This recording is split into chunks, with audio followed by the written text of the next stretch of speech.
Hey everybody, welcome to the South Campus show with my dog Arlo looking at me adoringly.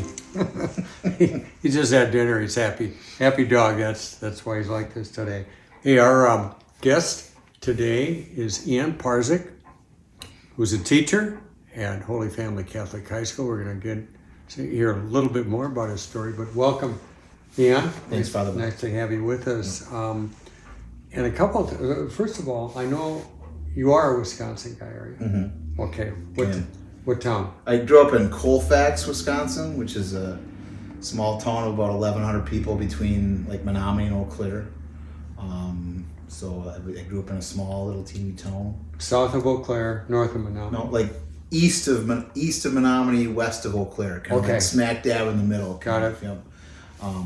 Yeah, a little small farm town, and I didn't grow up on a farm, but I grew up in the country on the mouth of the Red Cedar River as it empties into Lake Tanner. So my two older brothers and I kind of grew up on the river and fishing and hunting and doing outdoorsy stuff growing up. And it was a different time in the late 70s and early 80s. So we kind of had the run of the woods, and that was it. It was a good time. Fun. So high school, I mean, it's a real small high school, or how'd that go? Small high school, Colfax, Wisconsin.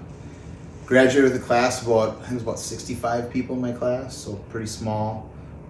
But it was like growing up, it was like the perfect kind of like small high school experience. It was a great place to be. I got good friends that I still am in touch with. And it was a good experience. I had great teachers. Yeah. I had through my years, I had an awesome like first and second grade teacher. I had a couple of science teachers in high school that were awesome, that really kind of paved the way for me to becoming a science teacher. And then I had a couple of coaches in high school, my head coach and then my line coach in high school, that were guys that I was an undersized lineman, and but I was smart and I was kind of an overachiever, and they were the first to kind of say, Ian, if you want to do this, if you want to attempt to get into playing some college football and coaching and teaching, you can do it. And it was the first time that I'd ever been kind of sparked by something. Mm-hmm. And I've rode that football wave since I was in 7th grade. Honestly, and I'm 44 now. So wow, pretty. So to hear about someone who inspired you and encouraged you to go on to something that really it paved the way, as you said, to what you've done for so long. And so college, you went on to, I believe, Stout State. No, UW River Falls, University of Wisconsin. That's okay. Yeah. Don't worry. My nephew plays at Stout now, okay, so I'm half a Stout fan now. Okay. River Falls, I've been on that campus. Yep. Beautiful. And so you played ball there, and who's your coach in college? John O'Grady. Okay. And then I had Kevin Bullis and Tom Jurnell were the two kind of coordinators at the time as well too. Okay. And they were great coaches. I had kind of the best sort of the world that I stepped into, because they had all had kind of like Division I experience, and here I am landing at a Division III school as kind of a small town high school kid, and boy was I in for a wake up and a surprise. Yeah. Because I had a good work ethic, and I knew I knew how to get by, but I didn't really fully realize the gravity of what it meant to really move on and play at the college level. And we were Division III, but I had coaches that were D1 coaches at times in their career. I really had the opportunity to be coached by guys that were professionals, right? That they were great at their craft and really drove me. I got coached, and there were days that it was really hard, but it was also, I remember being a couple years into it and kind of going, because you're on that kind of line of, do I continue this or do I not? And I remember thinking to myself, I'm in this is what I'm doing, I think I can kind of make a life out of this as a teacher and as a coach, and who knows where it'll bring me. But it's that kind of fork in the road when you're maybe 20 years old, kind of, right? And I remember thinking to myself, because I had done some summer camps and coached some camps, and I went, wow, I've got a really cool opportunity to really be around good people that are really good at their craft as teachers and coaches. And it's like a clinic every day. And when I kind of changed my perspective there, I really just sort of threw myself into it. No, I wasn't a very good college football player. I mean, I was a career backup. I never started a game. I saw very little action, but I played my entire career, and there was nobody that was going to tell me to stop playing. And my coaches were supportive of that. It was a great experience because I knew there was something to be offered from it that would be advantageous to me in my life and moving forward. And my football life has sort of intertwined with a lot of things that I do. It's funny, when I look back, and I'm 44 now, and I think about kind of all the things that are part of my existence. It's a little weird to say, but I can, in a lot of ways, weave it back to, in some ways, football. I think that's pretty cool. Really? I think that's a neat thing to say, and I don't know that I'll ever be completely away from football. I don't think I can. Football and teaching and coaching is part of what I do that I really enjoy. So You say all that very humbly and with a lot of gratitude. Tell me about, just a little bit about your family right now. Yeah.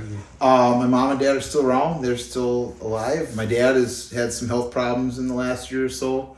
But my dad is Terry. He's from north side of Minneapolis. He went to De La Salle High School back in the day. I think he graduated in 67 or 68. Don't quote me on that though. But and then my mom went to Dassel. Grew up in Dassel. So I'm kind of and they moved to Wisconsin to have their boys and grow up in the country in western Wisconsin. But I'm Wisconsin born, but I'm kind of more Minnesota. All my kind of extended family pretty much is kind of Minnesota. And so I'm kind of like caught between two states. My mom and dad, I think about, you talk about people and the things that instill in things in you. My dad is a hard worker, and so is my mom. They're both hard workers. And not a super easy life growing up, but there was never a time where I was worried about, where I was going to sleep or food on the table or shoes on my feet and clothes on my back. And now as I look at as a parent now too, myself, I got a wife and a couple of kids too. Wife Carrie and my son Anders and my daughter Brecken. The gift that my parents instilled in me, that I always have that kind of thing in the back of my mind, is the idea of time, right? Like I remember my dad was a rural letter carrier, right? Delivered the mail to the countryside, whatever. So he's driving around a vehicle all day, and he'd get home off the route, and he always made a point to try to make time for his boys for a while. And the same with my mom. They would make time for us. They were never not present to things and events and whatever. And so, Holy Family, you've been there. It's my 20th year. Wow. Congrats. So thank you. Next year will be my 21st. So long time. And it's been a really cool experience. A lot of peaks and valleys along the way, but I wouldn't trade it for nothing. I remember kind of thinking back, kind of when my son was first born, but he'll be turning 11 in a few weeks. Kind of going to myself, I think this is, you always have aspirations professionally, right? Do you want to go here? Do you want to do that? Do you want to try to coach there? Do you want to do this? And I kind of thought to myself, how cool would it be to have my own son, and then ultimately my daughter, who was born 4 years later, to have them in my classroom here in a school that I've been a part of, not from the initiation of the school, but really close to the time. Very It opened in close. 2000. I got there in 2002. And that kind of legacy piece of to be able to coach and teach my kids in that building and on those fields and in that gym and in that space that has been really pivotal in my life.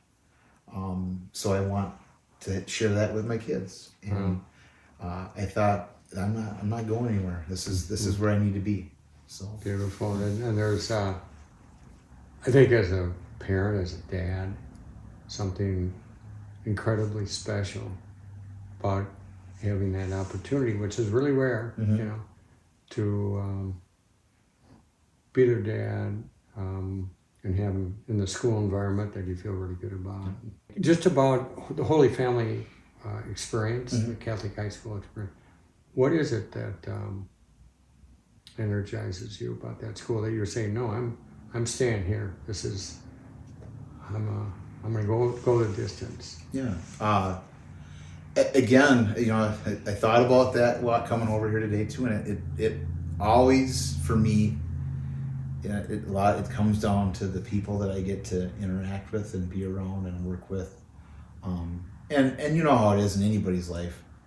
You don't necessarily get along perfectly with everybody or interact perfectly with everybody, but the unique thing about, I think, Holy Family, in my opinion, is that you've got a lot of professional educators and people on our staff that are really, their one real superseding goal is that, you know, we want our students to become better people, and we want them to be better citizens and better parents and better brothers and sisters and to respect each other and to learn how to navigate our way in this sort of modern culture that we're in.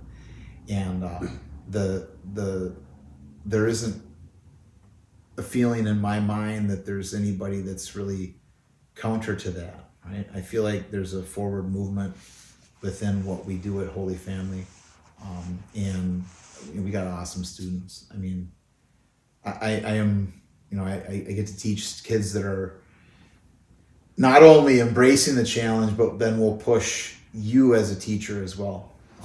And they'll challenge you as a teacher to hone your craft, to get better, to challenge them more, to bring out more problems, to bring out more challenging information. And I think that it's a pretty unique experience. But so again, it all kind of swirls back to the people that you have an opportunity to be around with on a daily basis. Yeah.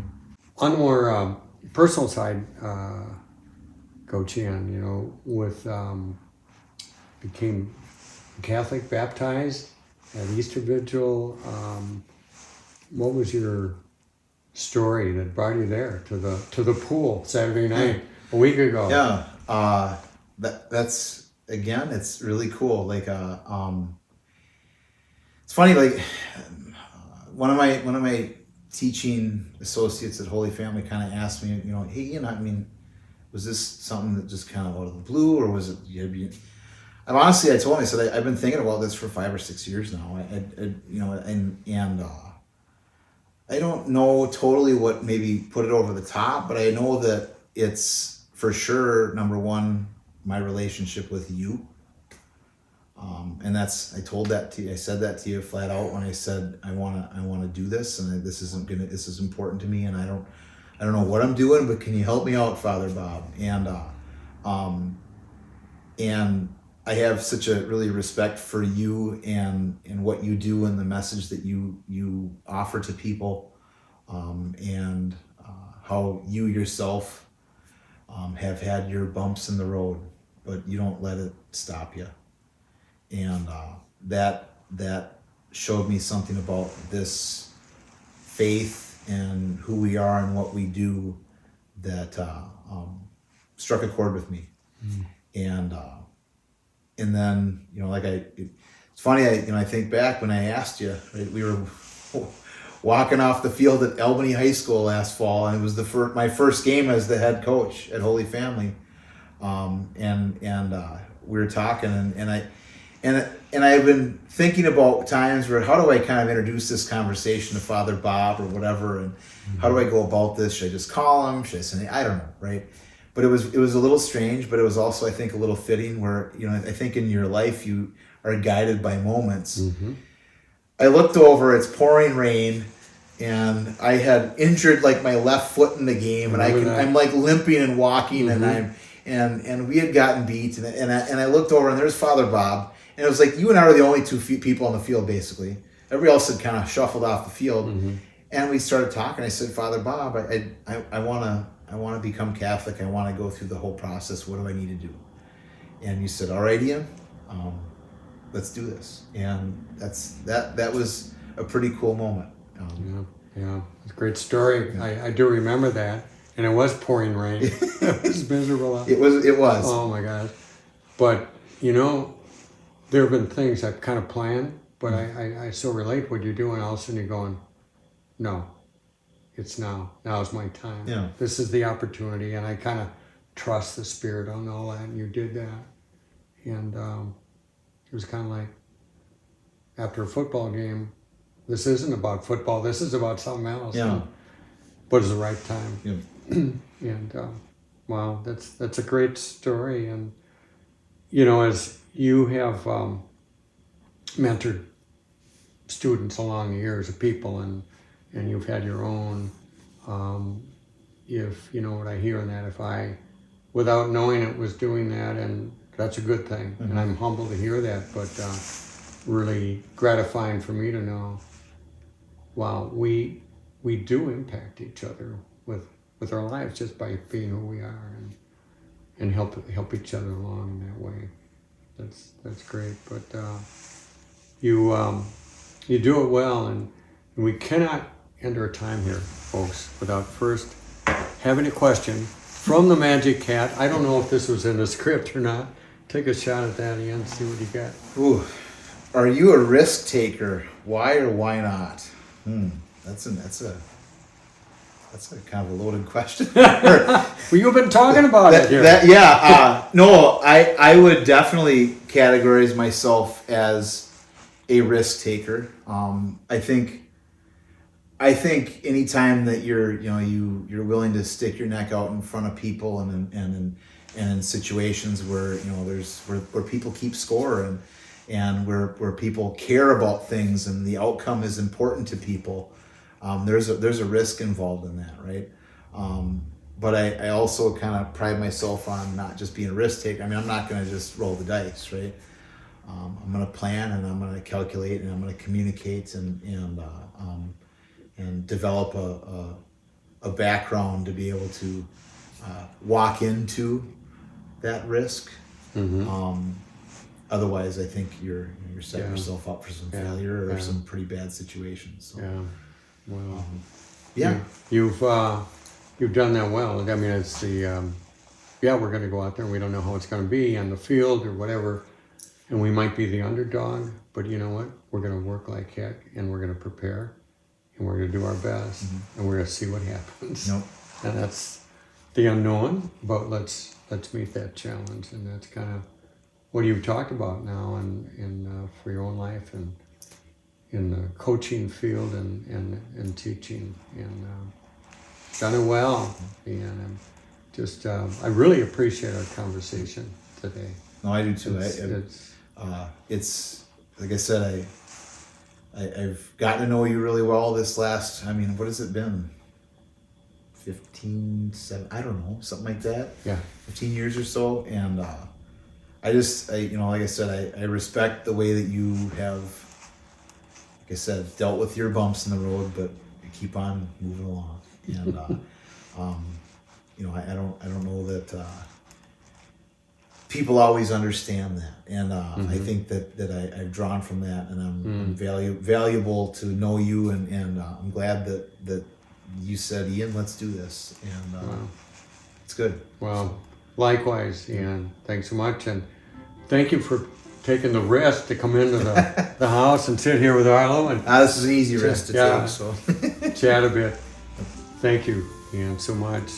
Thanks everyone to you also for tuning in. South Campus Show, It's been fun. Hope to see you next week. Be well, be good. Peace to everyone. Take care.